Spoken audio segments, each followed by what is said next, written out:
Olá pessoal, aqui é o professor Washington e hoje em Sociologia a gente vai falar um pouquinho sobre os problemas da cidade e do campo. Esse vídeo mais especificamente vai se concentrar na questão urbana do Brasil.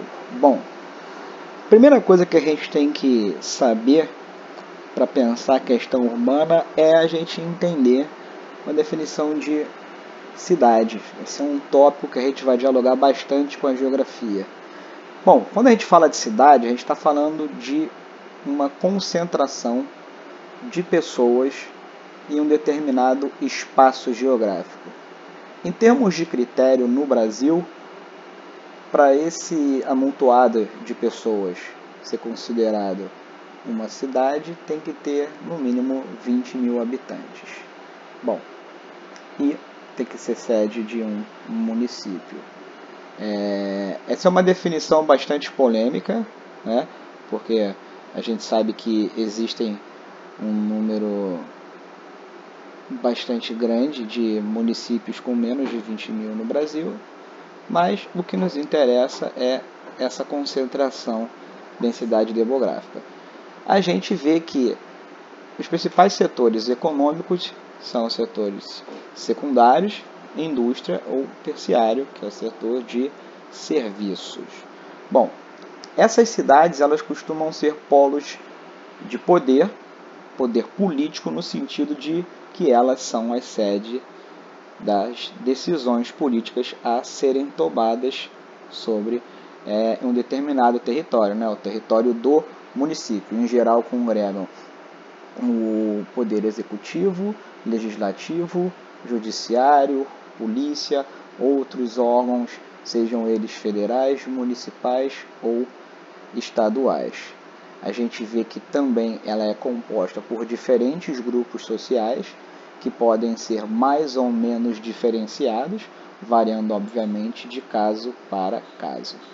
No caso do Brasil, o que nos interessa é que essas nossas grandes cidades, e aí principalmente as grandes capitais, mas também cidades de médio a grande porte, para cima de 200, 300 mil habitantes, que nós, do ponto de vista histórico, nós não temos uma tradição de ordenamento urbano. O Sérgio Buarque de Holanda, um historiador, ele afirma que os portugueses foram semeadores, ou seja, as nossas cidades cresceram de forma orgânica, de forma não pensada, de forma caótica. Então isso pode se ver, por exemplo, quando se comparada à urbanização da colonização espanhola. Em geral, os espanhóis organizaram as suas cidades em quarteirões, com linhas retas, com traçados bem definidos, enquanto os portugueses foram ocupando o espaço de acordo com as suas possibilidades, o que fez com que muitas cidades se tornassem labirintos. É claro que a urbanização do século XIX e século XX acabou remodelando bastante as nossas cidades, principalmente as mais antigas.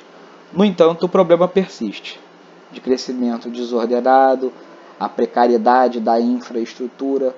Um dado importante, mais de 50% da população brasileira não tem acesso à rede de esgoto tratado. Isso reflete na questão dessa precariedade da infraestrutura, mas também é um resultado da desigualdade social.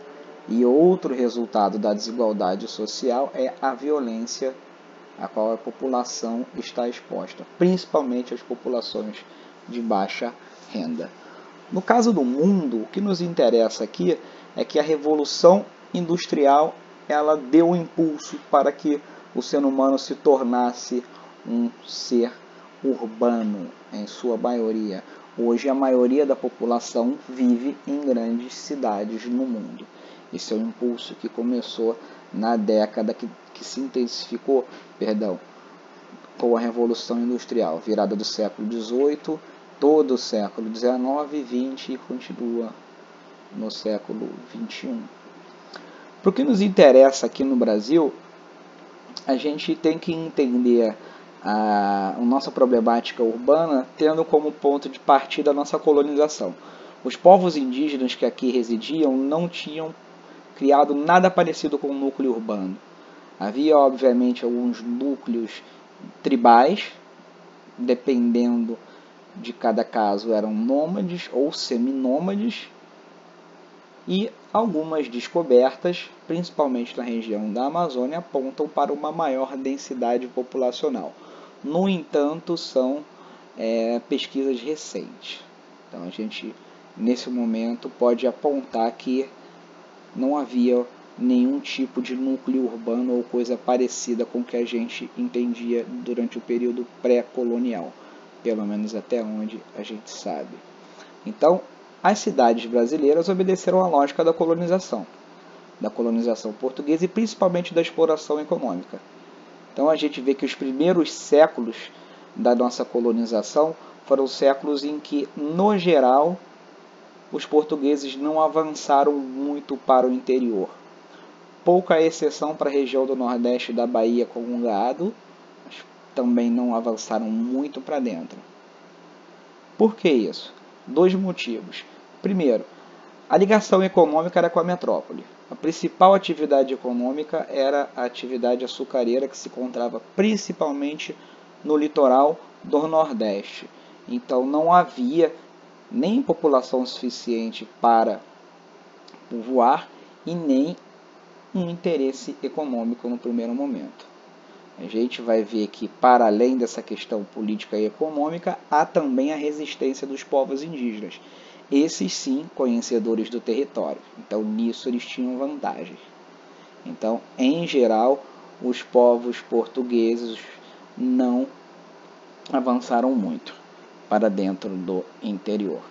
A nossa interiorização ela vai se dar na virada do século XVII para o século XVIII. No caso da região amazônica, ela vai obedecer ao traçado do rio Amazonas, com criação de fortes ao longo do rio. Mesmo assim, uma ocupação muito precária. No entanto, como era uma região de acesso complicado, não houveram disputas significativas entre portugueses e outros povos. A gente vai ver que o principal impulso para a interiorização do Brasil foi a descoberta de ouro na região de Minas Gerais, ali no final do século XVII e toda a primeira metade do século XVIII. Então a gente vê a região que hoje é Minas Gerais, mas também o Centro-Oeste, Goiás, parte de hoje Mato Grosso do Sul. Essa região vai ser uma região em que há um impulso de colonização, de ocupação muito grande por conta do comércio, da exploração do ouro. Isso vai fazer com que a economia brasileira, que até então era mais voltada para fora, para transações com a nossa metrópole, se dinamize do ponto de vista da economia interna. Então, para a gente ter uma noção, o gado que saía do Rio Grande do Sul ia para Minas Gerais. A produção de açúcar da Bahia ou de Pernambuco ia para Minas Gerais.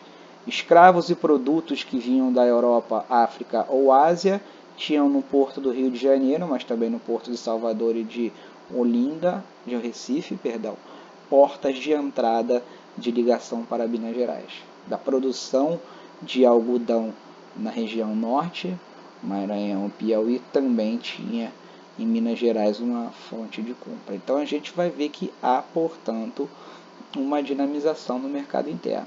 E a sociedade mineira será uma sociedade tipicamente urbana, ainda que, obviamente, com núcleos pequenos se comparados aos de hoje em dia. Mas vai ser a partir do século XIX no Brasil que o nosso processo de urbanização se intensifica cada vez mais. A chegada da família real portuguesa, fazendo com que o Rio de Janeiro se tornasse capital do Império Português e promovendo a abertura dos portos, fez com que as cidades brasileiras, as principais cidades, Rio de Janeiro, Salvador, Recife, Olinda, Belém, se tornassem locais de comércio direto com outras nações do mundo. Então isso intensifica um pouco a urbanização. A economia cafeeira, inicialmente do sul do Rio de Janeiro, mas que migra para São Paulo e depois Minas Gerais, fará com que novos núcleos urbanos sejam criados, principalmente no interior de São Paulo. Então, a gente vai ver que esse é um momento de melhoria da infraestrutura no Brasil também, mas a melhoria de infraestrutura em função da produção do café. Então, as ferrovias, elas prioritariamente transportavam a produção cafeeira e, obviamente, como consequência, também transportavam pessoas. Esse é um período do final do século XIX, início do século XX, em que também há um surto da borracha no norte. Isso fez com que Manaus e Belém crescessem também. Essas são as exceções para os núcleos urbanos da região norte do Brasil. Mas, assim como na Europa, vai ser a industrialização o principal motor da urbanização no Brasil. Então, a industrialização no Brasil começa no final do século XIX, século XX, primeira década, depois a década de 10, a década de 20, se tornam mais intensa e, a partir da década de 30, com um projeto de industrialização do Brasil, desenvolvido pelo Estado, que à época estava sendo controlado por Getúlio Vargas, vai fazer com que, ano após ano, as cidades se tornem cada vez mais importantes dentro do cenário social do Brasil. Então, já na virada da década de 40 para 50, 50 para 60, a população brasileira estava se tornando majoritariamente urbana. O êxodo rural, principalmente em direção do Nordeste para o Sudeste, se tornou muito intenso. Com a construção de Brasília, muitos desses nordestinos também vão para o Centro-Oeste construir a capital. Então a gente vê que esse êxodo rural, obviamente, ele tornou as cidades superpovoadas. Como eu disse, nós não tínhamos tradicionalmente a cultura do planejamento urbano. Então essas ondas de migração para Rio de Janeiro, Minas Gerais, São Paulo e Brasília, só para a gente ficar nesses pontos, fez com que surgissem as grandes favelas, ou elas aumentassem ainda mais dos locais que tinham. Então é só a gente olhar, por exemplo, para Brasília, a cidade que tem o plano piloto urbanizada, totalmente planejada, enquanto as cidades satélites, cidades que orbitam Brasília, são cidades de urbanização caótica. Então, esse é o símbolo da urbanização brasileira. A gente vê o planejamento de um lado e a aglomeração e o caos urbano de outro. Ora, isso traz problemas de poluição. Os nossos rios serão assoreados ou dragados ou, enfim, redirecionados. Isso explica muito das enchentes que a gente vê praticamente todos os anos. O desmatamento, obviamente, desenfreado. A infraestrutura precária, o exemplo que eu citei é que mais de 50% da população brasileira não tem acesso às redes de esgoto. O desemprego, por consequência, a violência. Então a gente vai ver que esses são problemas que atingem as nossas metrópoles. A violência, que é fruto da desigualdade social, da ausência de infraestrutura, de uma cultura bastante violenta do que diz respeito à atuação do Estado para com pessoas das camadas mais baixas. Tudo isso é resultado de uma exclusão social histórica.